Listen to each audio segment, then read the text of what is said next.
We're so proud to have played for Montana State. And wouldn't be where we are today without this program. Now it's our turn to give back. Bobcat Collective is making a real difference for current and future athletes. Montana State gave us a foundation to pursue our NFL dreams. Join us in building something special, because when we invest in our athletes, we invest in the future of Bobcat football. Go Cats. Go Cats. Go Cats. Go Cats. Join the collective today. Go Cats.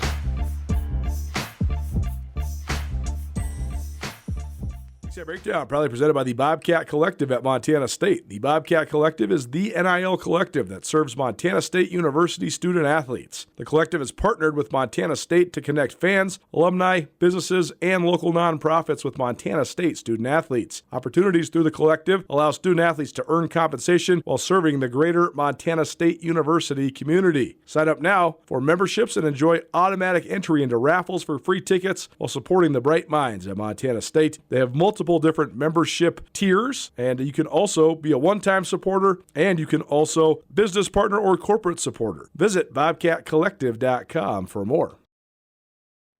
Well, after a week's hiatus, Ridin with Ryder back for another week, and now we're into the playoffs. We're into December, and a fun time of year. Mikey's driving back from Bozeman, but he's got it on the windshield mount, so don't worry. He's being safe. How you doing, buddy? Good to see you. Doing good. I'm safe, man. Being safe. All's well, good Thanksgiving, and cannot believe we're already in December. It doesn't even feel possible, but here we are, second round of the playoffs. A lot of fun things coming down the pike here this weekend. Well, certainly, we got to get your thoughts on the rivalry game a couple weeks ago. It's so funny because it's such a huge buildup, and then it happens, and no matter what happens, then it's this huge, like, sort of sigh of relief on everybody's part because we put so much energy into it. But then you get the Thanksgiving and all that. But both teams got a chance to have a bye too, so it was almost like this gap of nothingness. But what did you think of the way Montana State went into Missoula and got that win? How would you just say that just defined their season, at least the end part of their season, to get them the 2 seed? Yeah, gosh, there's so much there. I think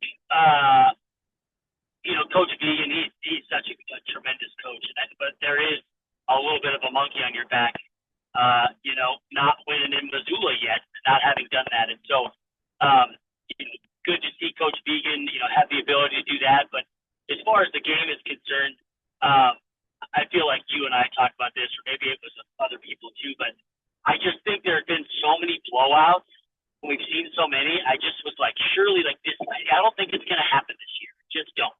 And so, just a fought battle, and those guys are just back and forth on each side. I think what it actually played out a little bit like I kind of anticipated. One, a close game, but two, the battle of the offense. I think, and this is not a knock on the Grizzlies because I think they've got a pretty complete squad, but their defense to me is just not what it's been.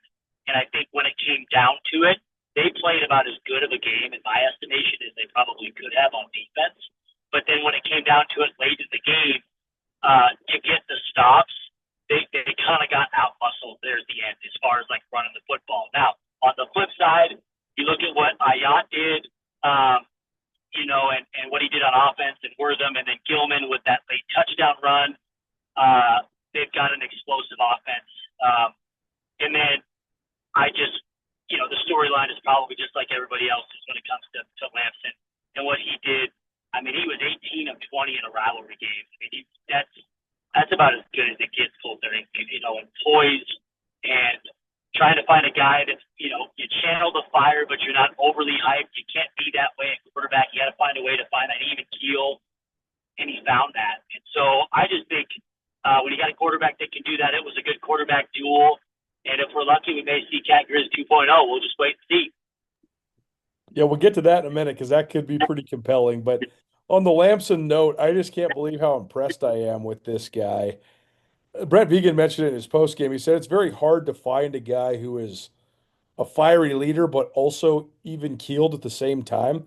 Because a lot of times, like, you're a fiery leader, but sometimes you get too juiced up. Or you're even-keeled, but it's hard for you to lead by example and lead with fire. And Lamson seems to be able to do both. It's not surprising that a guy from Stanford is as smart as he is, but it's been pretty cool to watch it actually go into action. And talk about finding your right fit. Like, I don't know if there is a better fit for a head coach and a quarterback between Brent Vigen and Justin Lamson. It's such a direct extension, and I just can't believe the way that Lamson has been able to morph into whatever Montana State needs that week.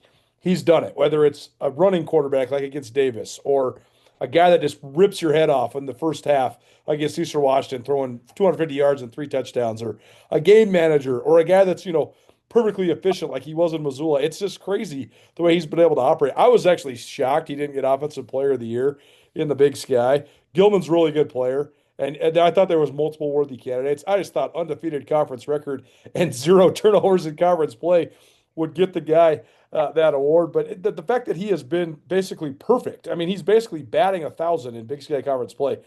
I don't know if anybody could have expected that, as no matter how high these coaches were on this guy coming into Montana State. And a little bit more. He said at his press conference that the guy has been benched, right, multiple times. Now, I realize it's a different level of football, but I think there's a greater narrative to this whole deal. That marriage between a head coach or an offensive coordinator and a player, there's got to be some patience. One, it's important to have that perfect marriage, and sometimes it isn't perfect. But to me, it's those coaches that can find a way to say, I'm not really that concerned about what you can't do. I really am more concerned about what you can do, and it's my job to put you in a really good position to do that. Now, where's the middle ground? Because, you're not going to reinvent an offense totally around one guy. I get all that. But, for Coach Sturbeck and Coach Vigen, to get a guy ready to go on a short on-ramp, by the way, he wasn't even there for spring football. It speaks to those guys' ability to say, look, here's what he can do. Let's put it in our mold, and let's fan into flame this guy's gifts, and let's not focus on what he's not able to do. Let's find what he can do. And I think there's a lesson in that, both there in the recruiting world, in the transfer world, just finding guys to say, look, if you're willing to work, you got a lot of the intangibles, a good kid, a smart kid, and obviously you have to be able to have, players, but to give kids some time to develop it, it's been fun to see and to see that guy's success. He's fought through a bunch of adversity, so really cool to see. I mean, Marty Morningweg and I talk about this all the time because Coach Morningweg coached in the NFL for 27 years, and he's always talking about so much that quarterbacks, the fit with the coaching staff and within the organization is such a huge predicator to success, and people just don't give it enough credit, right? Like, look at Sam Darnold. People thought Sam Darnold sucked after he's in the NFL for like 7 years because he had to play for these dysfunctional organizations with coaches that didn't accentuate his skills. Then he gets to Minnesota coach, and he gets Kevin O'Connell, and he throws for 4,500 yards and is one of the top MVP candidates in the league. So fit does, it matters so much. Were you surprised Lamson didn't get Offensive Player of the Year? You know what? I think it's such a safe pick for Gilman, and I'm not saying that he didn't deserve it. It seems like super safe, right? For a guy that's done what he's done in Missoula and probably equally deserving. It just seemed a little bit, potentially a little bit safer. But gosh, you gotta look at it and say, maybe I'm not surprised, but man, even a co-offensive player of the year would have made total sense, because I think the guy deserves it. Going back to what you said, 0 turnovers in conference play. That's unbelievable. I don't know. You're the stat guy. When does that happen? I mean, it hasn't happened in my 20 years covering it. Yeah. No way. I mean, all you talk about as a coach is saying, take care of the football, right? Take care of the football. And even the guys that have got all the talent, they can do all those things. Naturally, there's a chink in the armor, and sometimes you're like, man, you are electric, but boy, you put the ball in harm's way. And he just doesn't do that. And so, knock on wood, whatever that is, I hope that continues here in the playoffs, because you got to take care of the football and win the turnover battle. That's such a predictor in winning and losing football games. But it's unbelievable. He's definitely deserving to win that Offensive Player of the Year award. And the fun thing is he's got another year, so he's going to have an opportunity to go get it. Shine Beer Sanctuary is leading the charge when it comes to promoting beer culture in Montana. Located at the corner of Church and Main and downtown Bozeman, the locally owned and operated tap house and bottle shop has the best beer selection in the Treasure State. The bar has 32 rotating beers on tap with everything from Duvel to local ciders, gluten-free beers, and non-alcoholic options. The bottle shop has more than 400 beer offerings from all over the world, and Shine offers Cicerone-trained beer guides. Come enjoy beer heaven at Shine Beer Sanctuary in Bozeman. Will you marry me in your future? Or maybe you do it all over again. Hi, I'm Brian Toon with Jewelry Design Center, inviting you to come see the largest selection of Will You Marry Me in the state of Montana. The brightest diamonds of every shape and size, unique settings built to last, and skilled jewelers on site offering free sizing and maintenance for life, because that's how long we want to be your jeweler. Jewelry Design Center in Missoula, on Brooks, across from the Montana Club. Life can change in an instant. If you've been hurt in an accident, suffered from medical negligence, or are facing criminal charges, you don't have to face it alone. At Ryan Miller & Coburn, we're here to listen and fight for you. We're your neighbors, traveling across Montana to stand by your side as your link to justice. Real people, real help, right here in Montana. Ryan Miller & Coburn, your Montana attorneys. The other dynamic I wanted to talk to you about is something I talked with Brent Vigen about the last couple of weeks, and that is that last year, I think Montana State knew what they had. They knew they were going to be really, really good. They knew they had, four-year starter at quarterback, all these guys that have been, when you look at the 2021 team, like the guys that were the young guys that played on that team were then just the guys for the next 4 years. And it was like, I talked to Brody Greavy about this a lot. It's a crazy hierarchy of leadership when you have these guys that have been like the captains of your team since they were freshmen and sophomores. Like that just hardly ever happens, but they had like a handful of those guys last year. So they knew they were going to be good. And then they had their old mantra, 1-0, one day at a time. Can't take it too fast. No, we have to focus on the here and now.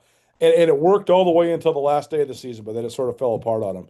But I thought last year, perhaps one of, if not the biggest opponents Montana State had to play was the pressure of expectations, because they were expected to be so awesome. And they were, and they fulfilled those.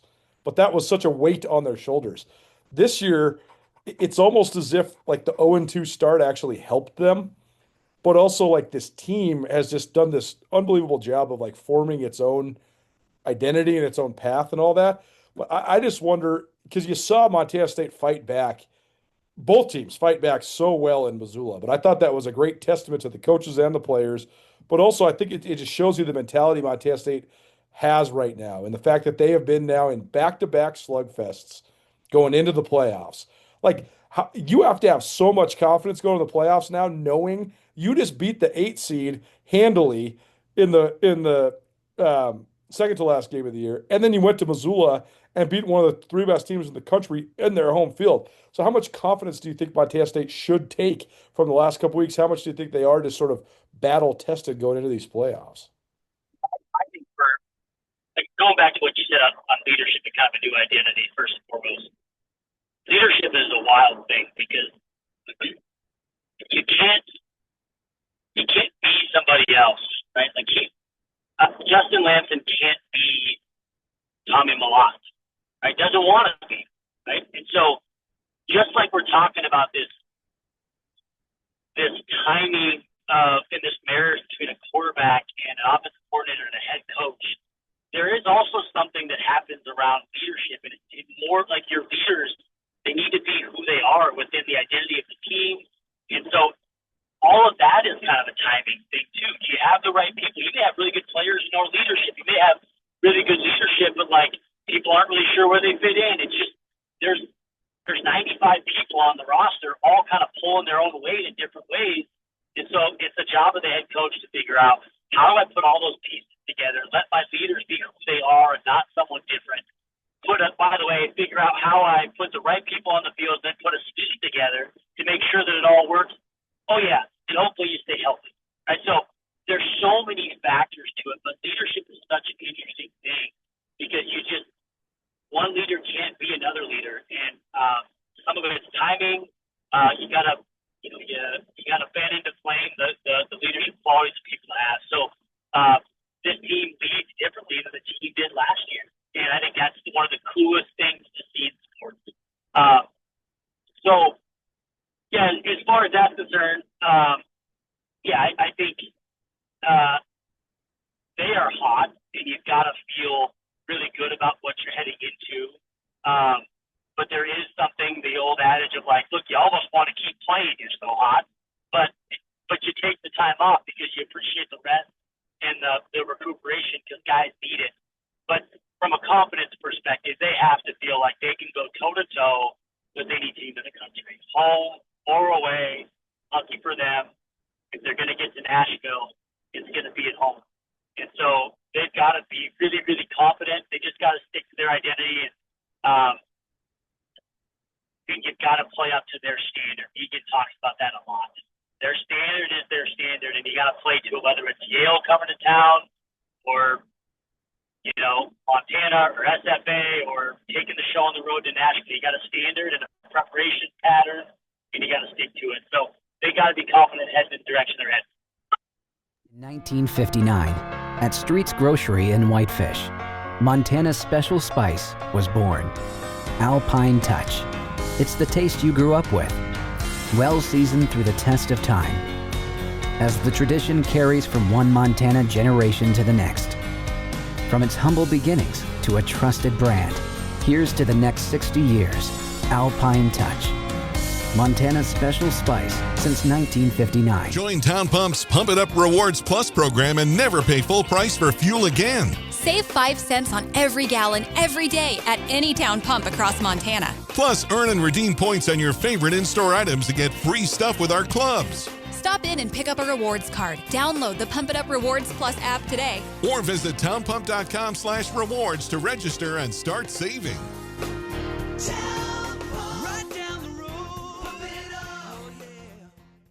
What do you make of the thing that dominated the last week, honestly, was everybody wondering if Brent Vigen was leaving or not.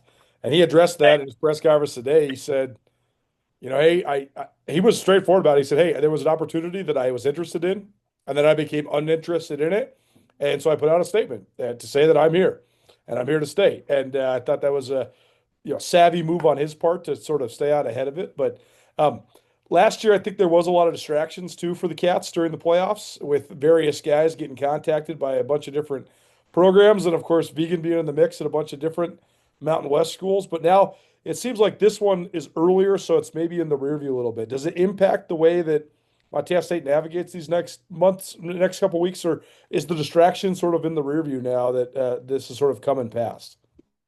I think that experience brings some wisdom, and the experience of last year, whether it's from a player's perspective or even Vigen's perspective on how do you tackle the transfer portal, etc.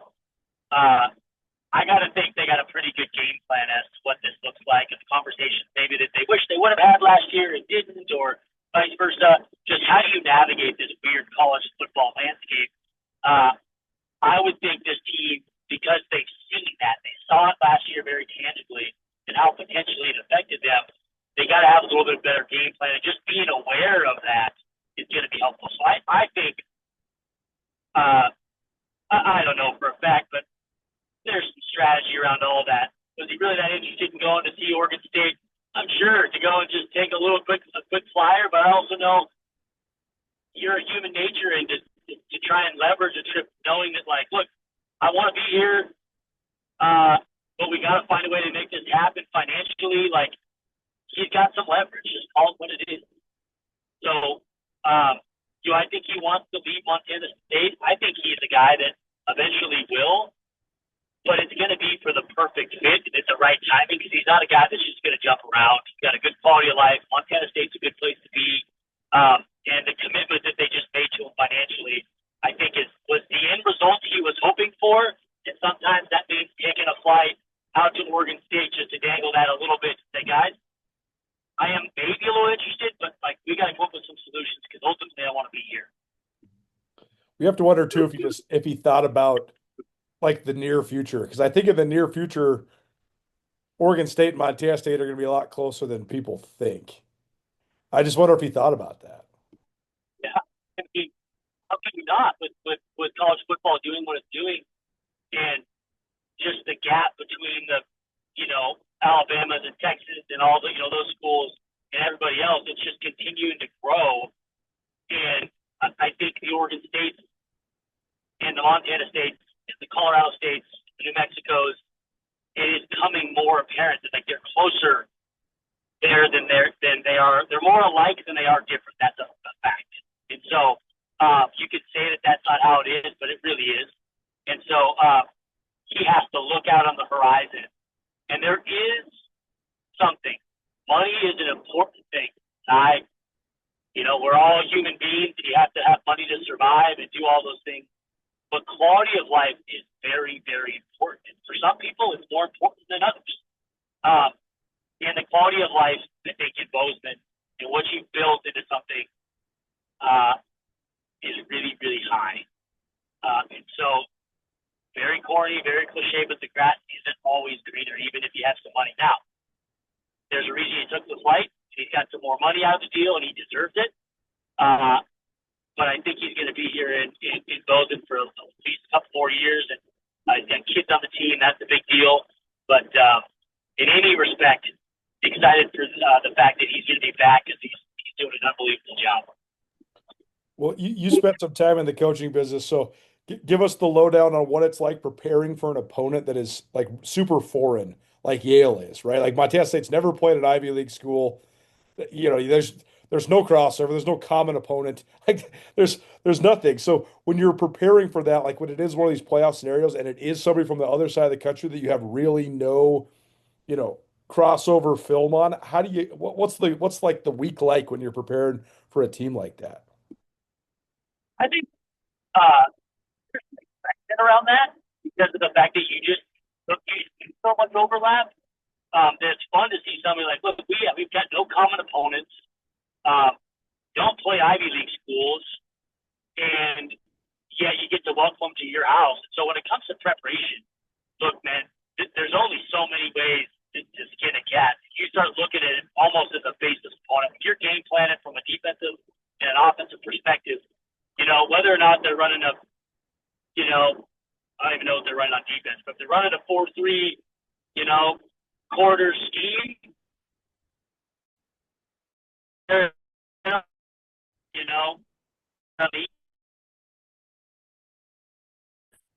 you need to go prepare. It's about our standard in the film, prepare the film, and create a game plan that's going to give you an advantage. And so I think there's excitement to getting somebody from somewhere else to Bozeman and seeing if they can handle the atmosphere. But when it comes to the actual game planning, man, you got to look at the film, and it's just like a math problem. Just trying to figure that thing out. How do we beat this team and play up to our standard? Did you watch Yale Youngstown State at all? So I didn't. I caught a few series. I was on my way home from Texas, a little bit on the airport, but I saw the last I saw. I think it was 35-7. Was my last update, and then I was like, well, here was my first stop, by the way, going back to preparation. I'm like, well, that's kind of nice. If I'm a grad assistant who is the one breaking down all the film, you're going to break down a bunch of they probably broke down some ahead, but I know that I'm going to continue to break down a couple more games of Youngstown because that's the team we're going to be playing. And then, what do you know? Now Yale comes back, and I broke down 6 Youngstown State games for no reason. So here I am having to rally and get a few more games broken down. So my first stop was about the GAs. It's such a pain in the butt having to break down both teams. Yeah. And then they kind of pulled an okey doke. And so that's talk about preparation. So much goes into that for those grad assistants, man. They're grinding, watching film, breaking down film ahead of time. Even after the selection show, they started breaking down film on both teams. But it's going to be a fun game. Just cool to welcome a different opponent to Bobcat Stadium. Yeah, I mean that's my thought, and that's my last thing for you is that I wonder a part of me thinks, okay, Yale just went and beat Harvard and beat Youngstown State, so they got all this momentum, playing with house money. Us against the world. They could be an upset type of team, like upset-minded type of team. The other part of me thinks that they just emptied their gas tank the last quarter and a half to mount that comeback, and now they're going to run into a brick wall that is one of the best teams in the country. So I don't know. I don't know which ways Yale's going to go. I think they'll be well prepared. I think they'll be tough. I just have no idea how they're going to stack up with Montana State man for man. I haven't watched it out so physically. This is a blanket statement, and people may be upset for any viewers, but typically you're going to look at the pound for pound talent. It's not the same. The Cats are going to have. It's not the same. The Ivy League and the Big Sky Conference, and the Ivy League and Missouri Valley. It's not the same. Not to say that you go. That's why you go play and they go beat Youngstown. But I think historically, something like this happens. If you were to look at all this, and somebody like this makes a run, they run out of gas. We've just seen that, and so I think that might happen, and it may even be good for a first half. But this is the home field advantage, Colter. We've talked about this in the playoffs. We did the same thing last year. The home field advantage was so massive, and it's one thing if you're Sacramento State and you have a home field advantage. It's like, yeah, it's cool. It is what it is. But the home field advantage in Bozeman and the home field advantage in Fargo and the home field advantage in Missoula is greater than anybody else. And so even over South Dakota State has won it. Their home field advantage, it's good, but it's not like Fargo or Bozeman or Missoula. And so I am just curious to see how can Yale handle the home field, the away factor in a stadium like Bobcat Stadium to see if they can mess around with the crowd and stay in it. But they're going to be tough and physical and well prepared, and it'll be a fun matchup regardless. Mike Ryder here on the Big Sky Breakdown podcast series. Good to talk to you, man. Drive safe. We'll check in next week, but thanks so much for being here. Thanks, Paul. Appreciate you, man.